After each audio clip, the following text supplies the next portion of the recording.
And so you try, Daniel. Yeah, one sec.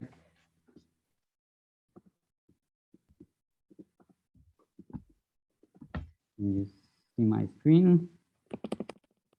Good. Okay. Well, sorry everyone for the Yeah. unfortunate technical difficulties, but looks like Daniel is ready to go. Next speaker, it's a pleasure for me to present friend and collaborator Sheinbaum from chemistry faculty at UNAM. He's going to be talking to us about nonlinear analogs of topological matter, solitons and K-theory. Go ahead, Daniel.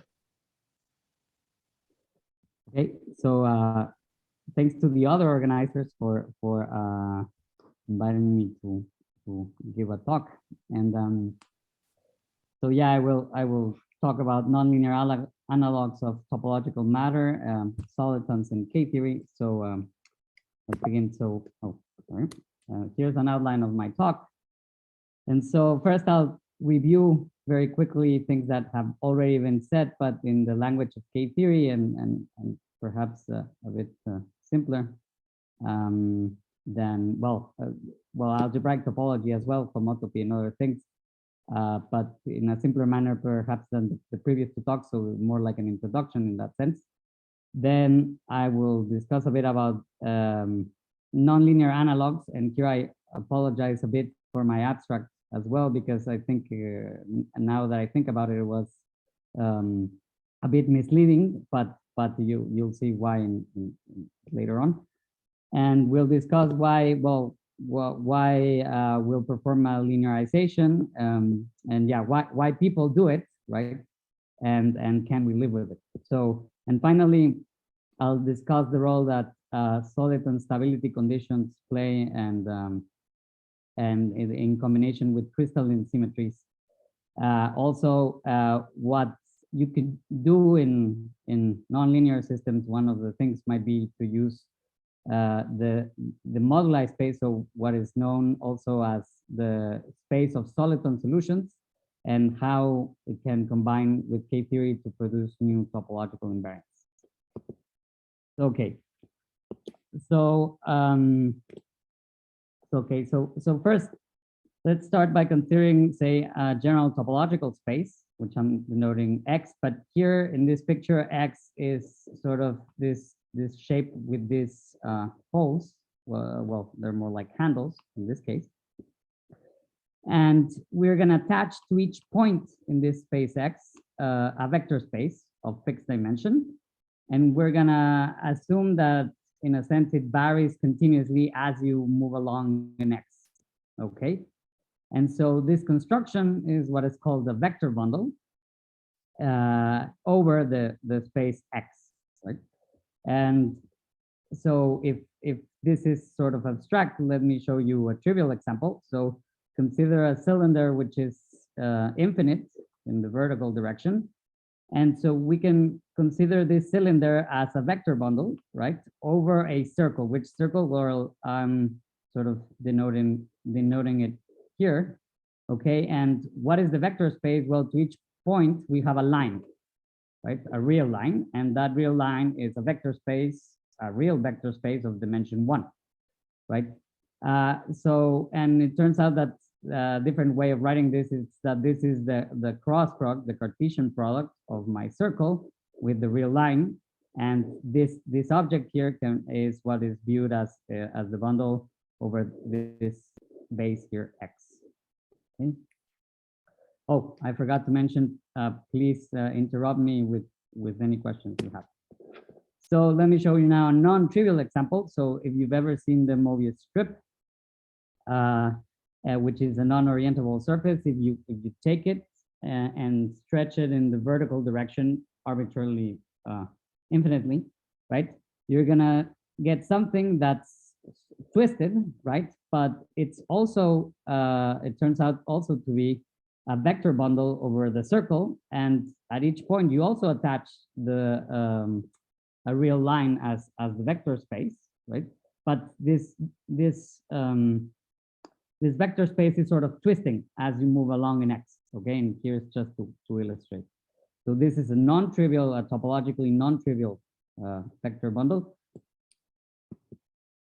And well, and so what, right? So you showed how to construct vector bundles, but then, well, one can ask, what can I do with it? Well, one of the first things you can do with it is that it turns out that you can form a group, or well, you can have an addition structure, not yet a group, but and how? So if you consider that vector spaces can be added, right? This is called the direct sum of vector spaces. And the way to think about this, if you've never seen it before, is that R2, right, can be viewed as the sum of its components. But the reason why I'm showing this is that it, this addition can have a non-trivial effect on vector bundles. So because you can sum vector spaces, you can sum vector bundles over the same base, right?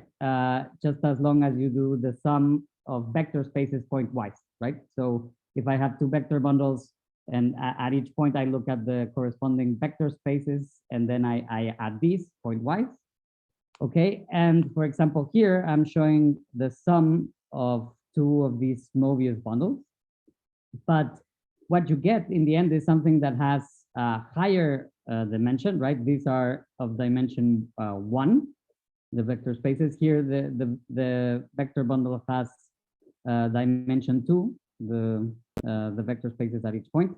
However, this is a trivial bundle, right? It's just a Cartesian product. So this operation can yield a non-trivial result, this addition. And so this brings me to what K-theory is, right? So K-theory of a topological space is to consider all complex, right? We saw real examples, but you can also consider complex vector bundles, and you consider all complex vector bundles over X with this addition operation, okay? And then you form a group, but you need to do an extra thing, which I don't have to tell, but so I'm skipping a part. So this is not quite true, literally.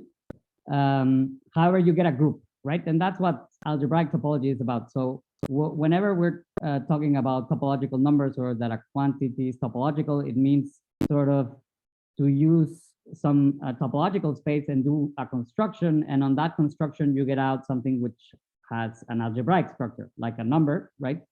But it can also be a group.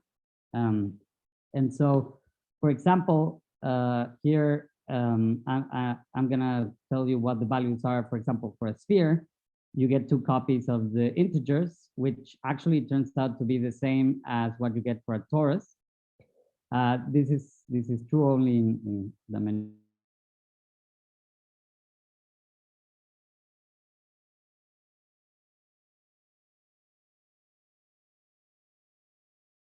Right? So for at least for this group K0, the circle is not very interesting.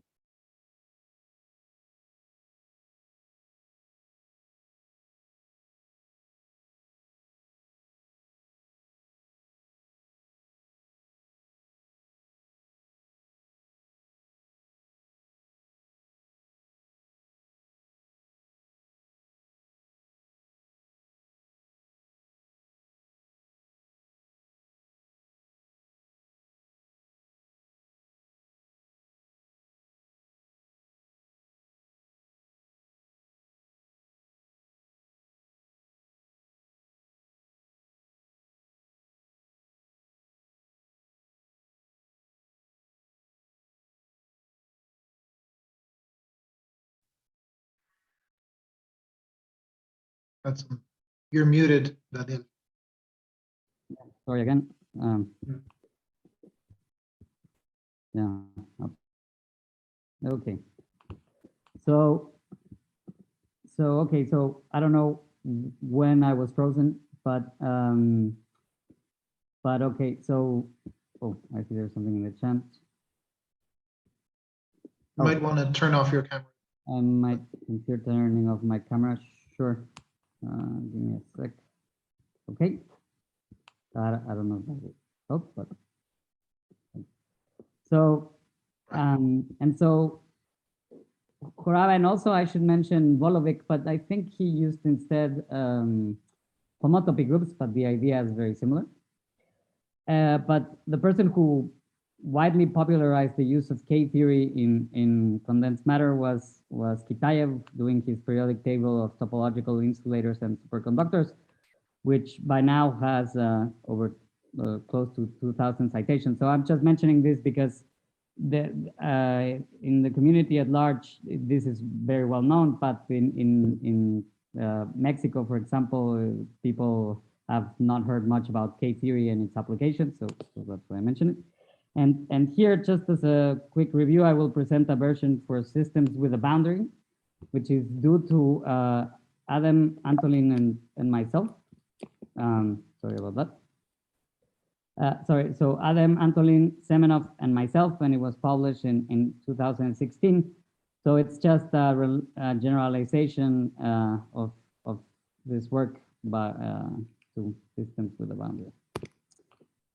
Okay, so we'll consider an electron on a half crystal, and so here you have your lattice, which I'm denoting by this gamma, and you may have a magnetic field or not. I'm just putting it there. So for some cases you will have it, and for others not. And we want to consider the Hamiltonian of an electron moving in this potential, right? But so you have your lattice, but then there's a cut, right, at a boundary, and then there's nothing left once you cross the boundary. And so how do you model this? Well, so your Hilbert space will be the standard Hilbert space for one particle. Your Hamiltonian will be of this form, where the point is that the potential becomes zero, right? There's nothing after you leave the crystal. For all values of this coordinate r perp greater than 0, where r perp is the direction perpendicular to the boundary. And so you have translations which are parallel to a boundary, and your potential should be periodic in those directions. So whenever you translate in the direction parallel to the boundary, you should get the same value for the potential for each point on this lattice. And so in more mathematical terms, sorry about that. In more mathematical terms, this means that the commutator of your Hamiltonian with these translation operators are equal to 0. Okay, and so okay. And what is this useful for? Well, you can do sort of a partial blocks theorem or a surface blocks theorem, which is what Omar Antolin was talking about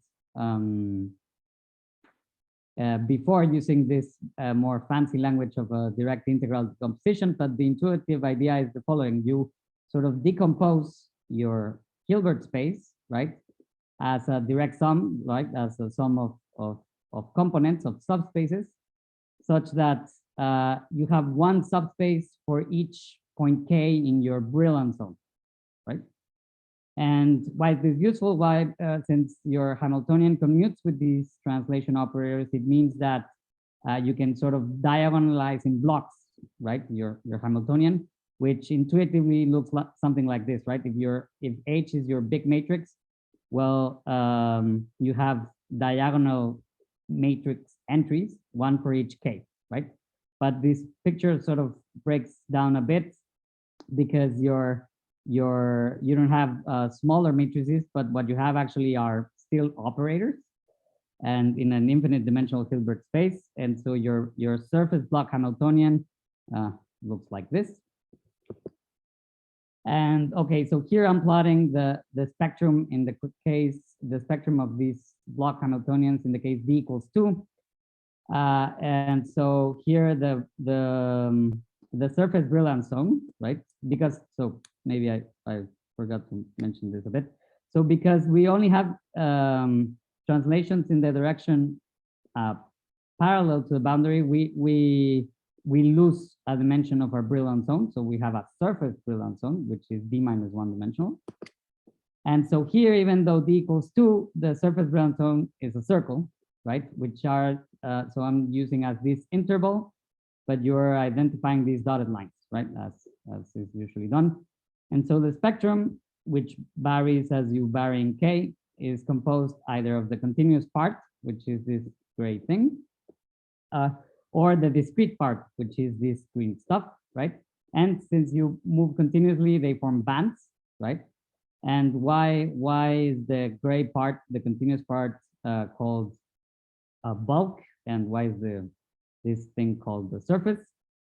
Well, because the solutions, right, associated to those values of the spectrum, well, for the gray part, it turns out that the wave function of the electron decays exponentially as you cross the boundary, but there's a non-zero probability of finding the electron arbitrarily deep into the bulk. Whereas for surface solutions, right, for the green part, the solutions also decay as you cross the boundary, but they also decay as you move into the crystal, right? And eventually the probability of finding the electron will be 0. Okay, so, and then using the standard construction of filling up the Fermi levels, well, the energy levels of fermions using Pauli's exclusion principle, you can have 3 types of cases, right? In general, for these systems. One is, well, it could be gapped, right? So here I'm setting the Fermi energy at 0. And so it could be that the nearest accessible level is separated by a big gap. It could be gapped in the bulk, which is that, okay, you have a nearest accessible level for excitations, but these are confined to the boundary. Or you could have a metal, right? A gapless system in which the Fermi energy is in one of the bulk bands. Okay, and so we're gonna further now impose a physical condition that our systems should be one of these 2 cases, right? Should be either gap bulk, should have either a gap bulk or should be gapped, right? But we want to avoid this case. And it turns out that if you restrict to these 2, there is an equivalent. Also, so this is physics, but this can be translated into a mathematical condition about our Hamiltonians, our surface block Hamiltonians, which is that they live in this space of operators, which is known as the space of self-adjoint Fredholm operators in the star component. Okay, so this is mathematics. We don't have time, but if you want to ask me questions, please do so. But this is sort of the key technical result in the paper I mentioned before. And now let me skip this a bit because of all the time I lost during missing the connection. But in essence, it's just describing how adiabatic evolution can be interpreted as homotopy, just more carefully done. And so well, that was a discussion of what adiabatic evolution was, and then it turns out that because of the gap bulk condition or the gap condition, it's equivalent to construct a continuous. So 2 systems can be adiabatically evolved into one another, right? If you can construct a homotopy of maps, which is what Omar described previously, which is including a parameter. In this case, it is time, just controlled by the adiabatic scale, and such that at the endpoints of these continuous functions, you have the Hamiltonians for each system. Okay, and sorry for going back in my slide, but we're gonna say that 2 systems are in the same topological phase, right? If they can be adiabatically evolved one into the other.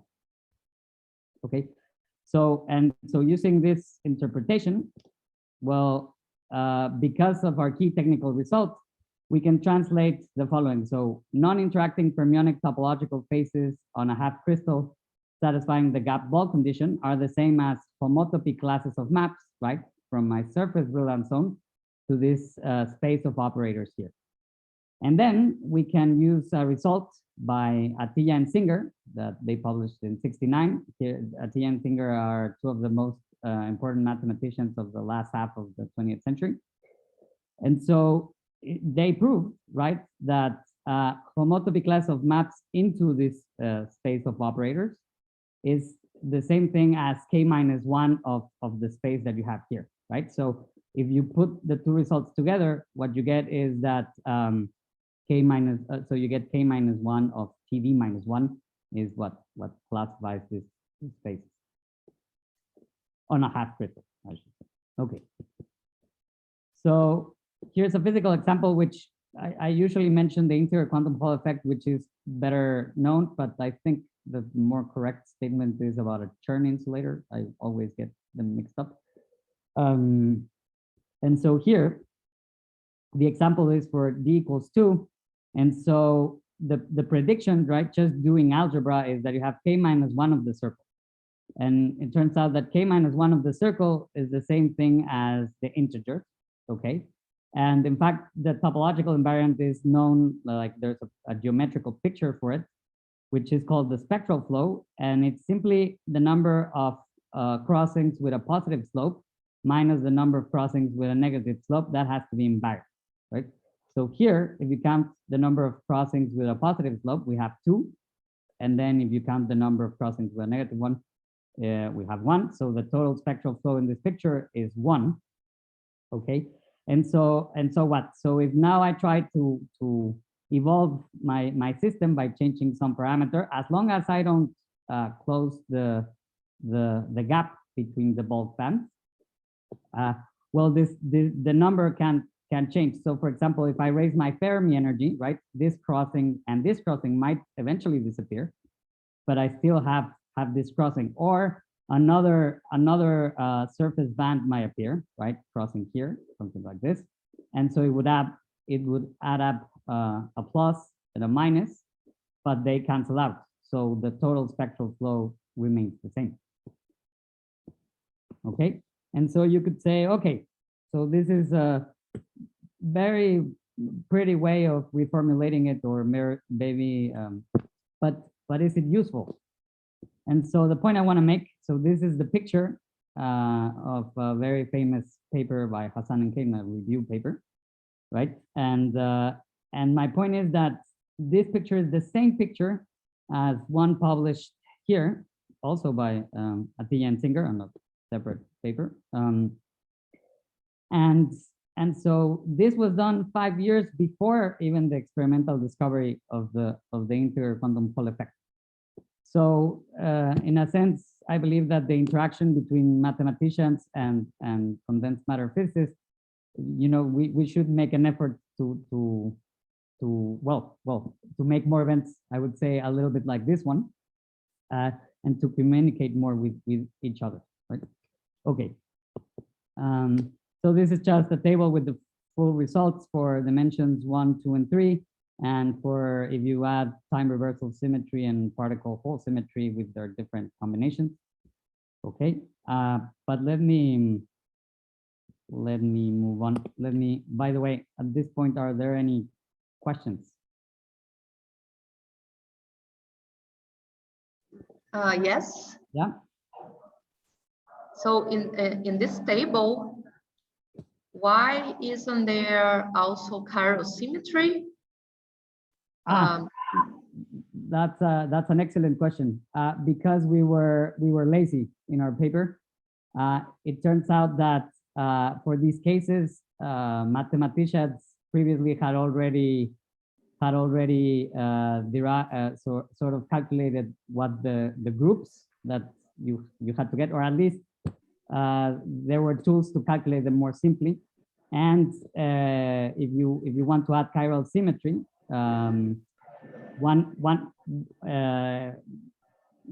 in terms of K-theory, you can do it, but it's more complicated, and we didn't know how to do it directly, so we just decided that this was sufficiently interesting to publish it, and that's why, right? But we should have been more complete. Okay. Okay. Okay, right. Fair enough. Thank you. Okay. So so now I'm gonna talk a bit about nonlinear analogs, solitons, and can we live with linearizing? And the reason why I emphasize this so much is a story which I don't have. Well, let me just mention it briefly. So this is not usually said, but this is what I'm going to present you is something that you can see some of it in a preprint that's on the archive that I wrote in 2020, and so it got in for review at PRL, but one of the referees ended up saying, well, if you're gonna linearize, you shouldn't use K-theory, right? So it's like you don't need K-theory, and well, that's kind of funny because if you saw the introduction I gave about K-theory at the beginning, it's about vector bundles, and vector bundles require vector spaces, and so actually K-theory is all about linear stuff, right? Or I was talking about operators in a Hilbert space, which is what we do, and that's all linear. But you could say, okay, but nonlinear analogs are supposed to be nonlinear. So if you linearize, don't you kill all the interesting stuff, right? And that's what I will also discuss. Okay, and so here I must apologize a bit because I think that my abstract was a bit misleading. So what I wanted to mention was that there's the generalization of the Schrodinger equation, which is the nonlinear Schrodinger equation, which is adding a nonlinear term here that usually just depends on the modulus of your wave function, but one can consider also nonlinearities which depend also on the phase. And the point is that this is an effective description that is useful in systems with photonics, also exciton-polariton systems, and Bose-Einstein condensates, right? But the Z means something different in photonics. I think it's the spatial direction along the direction of propagation, whereas in these two, this would be time as usual. And what I do want to briefly mention is that particularly for photonics, there's a lot of work on topological analogs, right? So people have been working recently a lot in constructing topological analogs of topological phases. And so one could ask, okay, if there's a photonic analog of, say, the interior quantum Hall effect, and then I add a nonlinear term, do I get the same thing qualitatively?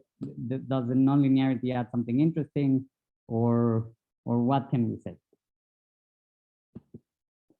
Okay, and so a new qualitative phenomena in these nonlinear systems is that they admit solutions which are completely localized, right, in a region.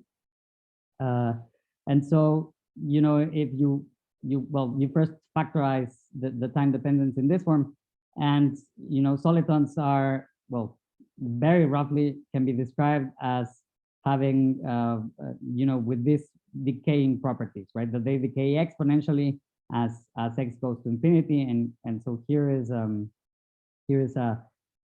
description, well, sorry, some pictures of solitons in optical systems. This is in exciton-polariton systems, and this is in Bose-Einstein condensates. Right, so this is a new qualitative phenomena that is not present in the linear case. And so so one can ask, okay, so can I do something with solitons, right? And can I study say I have a soliton solution. I was lucky enough to find a soliton solution for my nonlinear equation. What can I say about it, right? Is it stable under perturbations or not? And so what we will consider is doing exactly that. So adding linear perturbations, which are called modes, okay? And so if you add them, well, what you get is something that, well, on first sight, it would look something like this, right? Which I don't know if I zoom in, I say that if you add linear perturbations, you get a sad phase. But anyways, and so the question is, can these modes, right, around these solitons, can they have topological properties similar to what electrons do in materials? And so let us denote for now this linear mode, well, a linear mode by this vector chi, a two-component vector. And so it turns out that the evolution equation for this mode is given by this, right? Where this operator L has sort of these odd entries. And these operators L minus and L plus are self-adjoint operators, which are sort of, well, okay, so they're self-adjoint, but they have extra terms, right? One coming from the time-dependent part of the soliton, but the other comes from the nonlinearity evaluated at the soliton, right? Because we sort of expanded and looked at solutions around this soliton, which I'm denoting phi lambda. Sorry if that was not clear from my previous slide. And so, okay, so that's the evolution of these modes. And so the question was, well, do they behave similarly? Is there new qualitative behavior, and what can you tell me? And so, well, the first thing is that I don't have time to show is that the spectrum of this operator is in fact contained in the imaginary axis. And sort of if we consider for a periodic potential the continuous part of the spectrum, so say would be, for example, the bulk bands.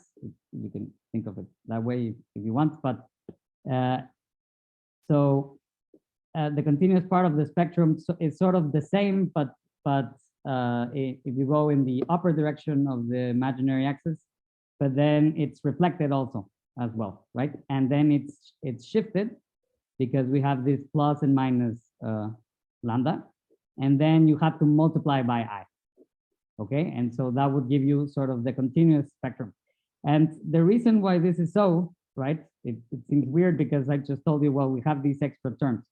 Well, yes, but we are here using the properties of the soliton that it decays exponentially, right? So almost, well, a lot of nonlinearities, a lot of the interesting nonlinearities that one would use for this F, when you plug in the soliton, they will decay. So what that means is that you can treat these extra terms, these extra potential terms that you're adding, you can treat them as if they were defects, right? And so the defects you might have extra modes which are localized at the defects, but the continuous part of the spectrum remains the same, right? This is a very old theorem of Weil. Okay, and so however, like I said, there can be trap modes due to the extra terms, right, in this L plus and L minus, and they can be either resonances which live inside the continuous spectrum as well, or they can be individually trap modes, right?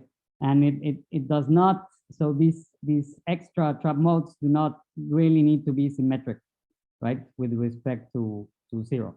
So okay, and so let me now take a detour. And so why did we linearize, right? And so the point is that if you linearize around different solitons, usually you get different results, which means that your linearized operator, this L that depended on phi lambda, will give some kind of information about phi lambda, right? Because you're getting something different for different phi lambda. But the question is what kind of information, right? And so is this information only about the linear behavior? In other words, is it only about the modes, right? Is it only about these things? And so to answer this, the general approach to nonlinear systems is to use a combination of very general facts, right? plus linearizing the system around a special solution to obtain some, to conclude something about the nonlinear properties. So, for example, if one's ever studied dynamical systems, which is this thing about using the Lorentz attractor and things like that, one begins by studying things which are called hyperbolic equilibrium points, points where the derivative is 0.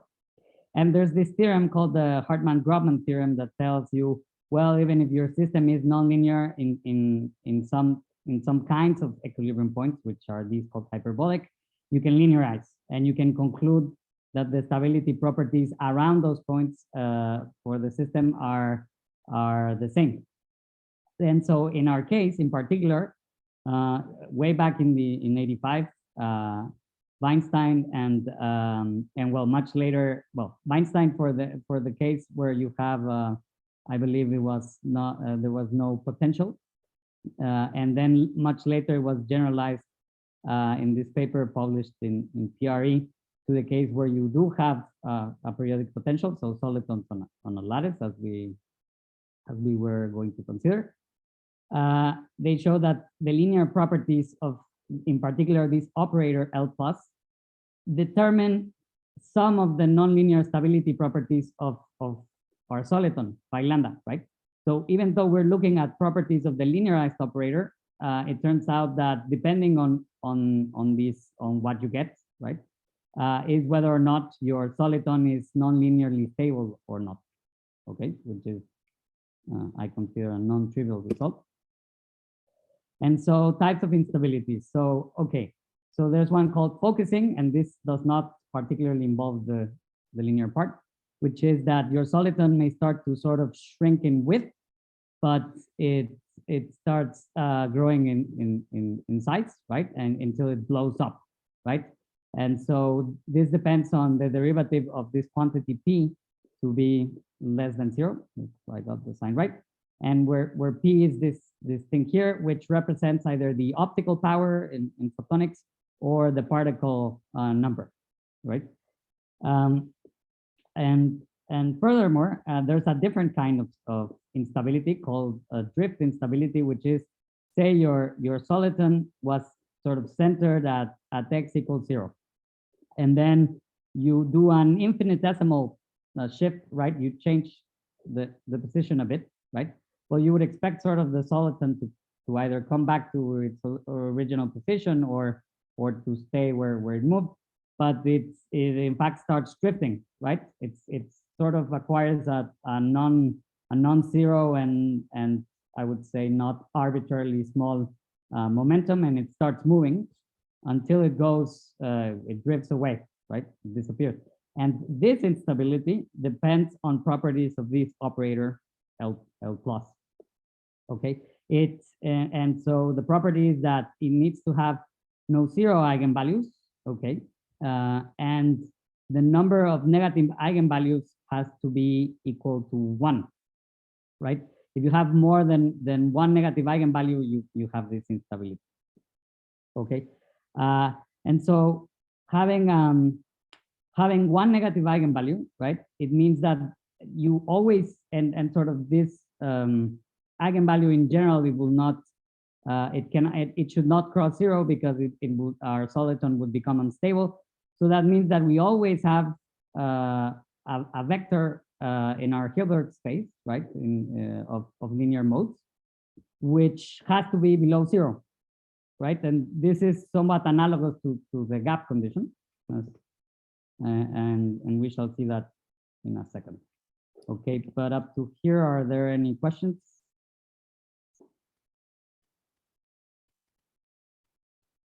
Nope. Okay, I'll continue.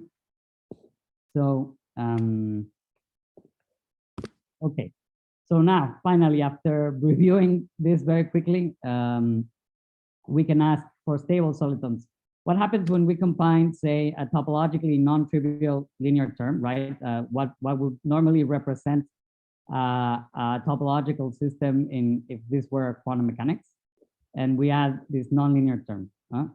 And so again, we don't have time, but I will use the same homotopy interpretation for adiabatic evolution for these modes, right? And so you can view this again as a continuous function to the space of evolution operators for my modes. And so what I'm looking for again is the set pi 0 of this space of evolution operators for my modes, where as in Omar's talk, pi 0 is the set of path components, which I'm denoting here, right? So here's a path, here's another path, right? And you can know from here to here, right? Nor from here to here. And you're looking how many of these blobs does my space of evolution operators have. Okay.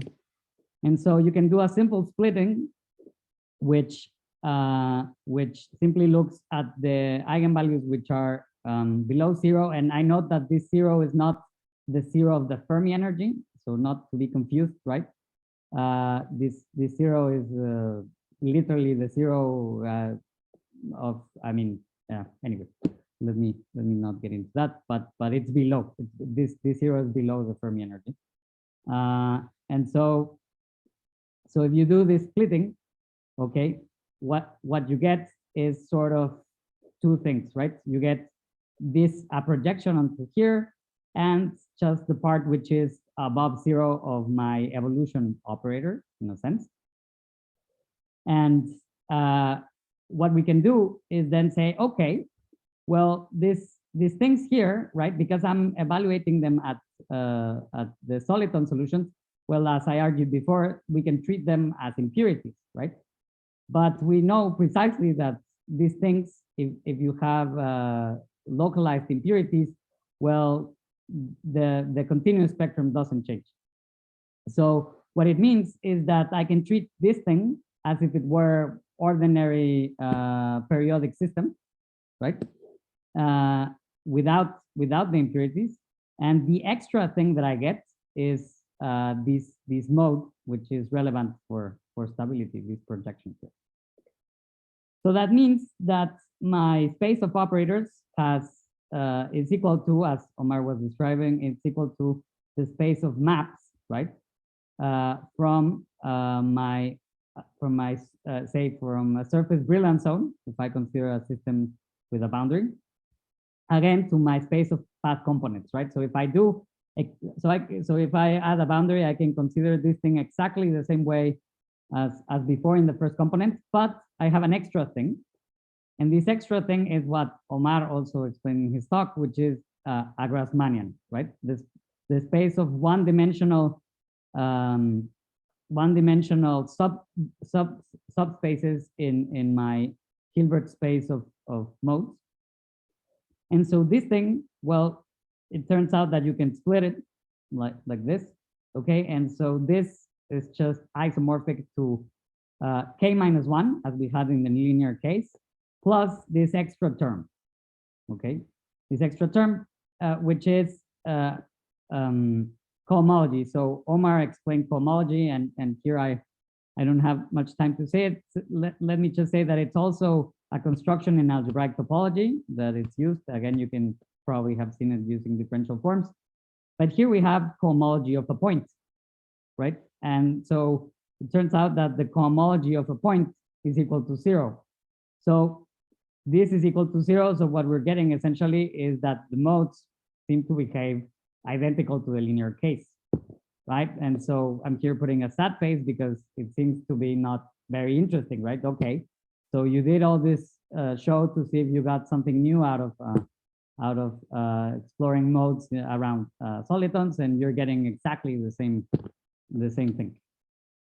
So well, but however, here we enter again with crystallographic groups.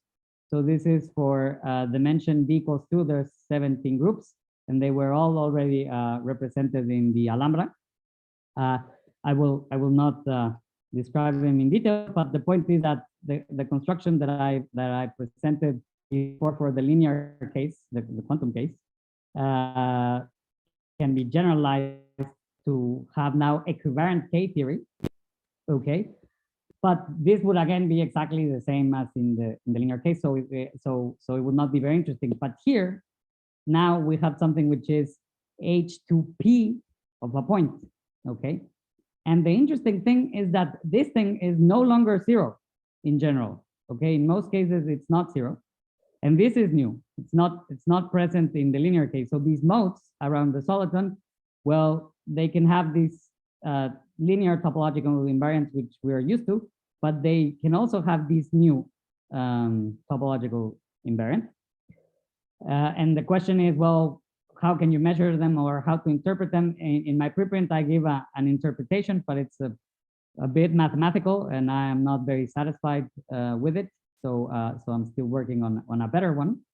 But if you follow my derivation, well, this algebraic argument tells you that there must be new phases for these modes which are not present in the other case, right? And this thing just turns out to be equivalent to ordinary cohomology of the classifying space BP, where BP is called and this BP is usually infinite dimensional. So for example, for the simple group C2, BP is RP infinity, which is an infinite dimensional real projective space, and its second cohomology group here is Z2, right? So it says that for all crystalline groups that have C2 as their point group, well, you have a new topological invariant for these modes. Okay, and so all that was done for a single soliton. What about the entire system, right? Can I say sort of something that is not just about individual solitons, but it's something that it should characterize somehow all of the system, right? Like in analogy, what something, for example, a space, right? So how the phase space of a system looks like. And so we can do something similar, which is to consider the set of all soliton solutions which are stable, okay? And this is contained in a Banach space, and it inherits a topology from that space. Let me not get into that. So this in itself is a topological, this set is now a topological space, but I want to quotient out, so I want to remove all solutions which can be identified by physically redundant symmetries, which I will define for, in this case, to be the symmetries which leave this operator, the evolution operator for my modes, the same, right? So for example, if my nonlinearity is the Kerr nonlinearity, this quadratic power, then in fact for any power, but in fact if it only depends on the modulus, so then this space symmetry will be one of these redundant symmetries, right? Because the modulus will be the same even if this looks like a different soliton than this one. So if I quotient out by this thing, I'm gonna call that M-sol, right? And this is very analogous to what is called the moduli space of solutions. And so then we can use this as a property of the entire system and try to construct topological invariants, right? And so we have the same construction, but now we have a map from M-sol to this thing here. And let me skip a few. This is just presenting a few steps. So what we get is again this addition of groups, but now the space of soliton solutions, or the moduli space, has entered into the argument of these groups, right? And so okay, so this is very theoretical thus far. So I thought I should mention here that I thought that I was being original, right? I hadn't seen this anywhere, but it turns out that Atiyah and Singer have a paper in the Proceedings of the National Academy of Sciences where they do something very similar for high energy physics, but sort of the same construction, more or less. And so here I would love to have a concrete model, right? To present to you, and I really want to work on this, but unfortunately I'm not an expert in these things, and it's very hard for me to start working on explicit construction. So what I can give you is sort of a pseudo example. What I in principle I think something new, right, that you should get looks like. So let me go back to this for a second. So consider the case where D is equal to 1, right? So when D is equal to 1, this thing is a point, right? And the argument here is just the space of this Soliton solution. And so the prediction for linear topological spaces is that you have nothing, right? There's nothing there. It turns out that the cohomology, the second cohomology of a circle is trivial. So this thing lies out. But if we consider a system where the nonlinearity is such that this symmetry is no longer a symmetry, right? It depends. So my nonlinearity depends on the phase of my soliton. Then, well, we have this theta, this parameter, right? This character. So we have the phase as a parameter characterizing the soliton solutions. And so what we would get is k-1 of a circle, which, as we had seen in the linear case, it was the integers. Okay. So how would this look like? Well, I think it should look something like this. So here I'm plotting so here the axis is theta, right? But since the potentials, the extra terms were viewed as defects, right? The continuous spectrum should be the same for all values of theta, right? So this is just a line, right? This is sort of a band that doesn't move at all, or sorry, doesn't vary at all with the value of theta. And here it should be the same. However, well, I can have defect modes, right? And so there's nothing preventing me from my defect modes to increase in this value in the values of frequency, right? As I vary theta. So I could have sort of a band made out of defect modes connecting my two sort of continuous bands made out of the spectrum. So in maybe this phrasing is a bit better. So there are trap modes connecting two levels that represent three modes that are not localized. Okay, and so in summary, this is so K-theory is an unifying and simplifying perspective for non-interacting topological phases, right? We can construct tables which consider all symmetries and all dimensions. Linearizing is all right, and in fact is one of the usual ways to obtain non-linear properties of systems, and in particular it can be used for non-linear properties of solitons. And combining stability conditions with crystalline symmetries seems to yield new topological invariants for linear modes around solitons. And if we want to construct global invariants, right, we should consider using something like the Soliton modulized space. Yeah, and with that, I finished. Sorry for rushing and for the interruptions. Yeah, well, let's thank our speaker, Daniel. We are running a little bit late and, for the next talk, but maybe there is time for one quick question. Does anybody have a question for Daniel?